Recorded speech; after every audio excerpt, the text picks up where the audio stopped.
Palladino, who has become a Tea Party favorite, says the program would be voluntary.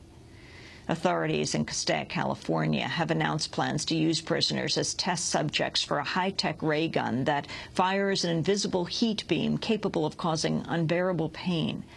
The 600-pound, 7-foot-tall assault intervention system was built by Raytheon for the military, but it's now being introduced for domestic purposes. Raytheon's currently working on creating a handheld version of the ray gun. Federal authorities have expanded the recall of eggs tied to an outbreak of salmonella in the Midwest. On Friday, 170 million eggs from Hillendale Farms of Iowa were recalled. That's on top of the 380 million eggs recalled from Wright County Egg, also in Iowa. According to the Centers for Disease Control and Prevention, the salmonella outbreak has likely sickened 1,300 people. No deaths have been reported.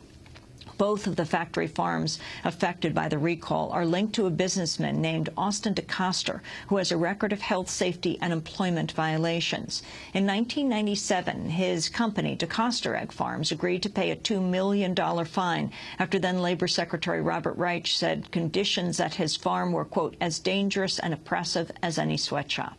In 2002, DeCoster's company paid $1.5 million to settle a lawsuit filed by the Federal Equal Employment Opportunity Commission on behalf of Mexican women who reported they were subjected to sexual harassment, including rape, abuse, and retaliation by supervisors at his plants.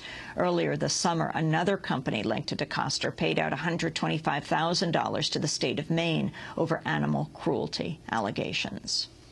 The private security company Blackwater's reportedly agreed to pay $42 million in fines to the State Department to settle hundreds of violations of export control regulations. The New York Times reports the violations included illegal weapons exports to Afghanistan, making unauthorized proposals to train troops in South Sudan, and providing sniper training for Taiwanese police officers. Meanwhile, Code Pink co-founder Medea Benjamin and other activists were detained Sunday at the home of Blackwater founder Erik Prince. Medea Benjamin attempted to drop a letter off to Prince at his house. Dear Erik Prince, on behalf of U.S. taxpayers, we say shame on you. Through your company Blackwater, or Z, as you now like to call it, you stole hundreds of millions of dollars. Your employees also killed innocent civilians in Iraq, and you should be held responsible.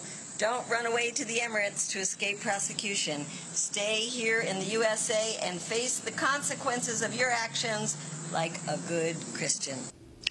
And those are some of the headlines. This is Democracy Now!, democracynow.org, The War and Peace Report. I'm Amy Goodman.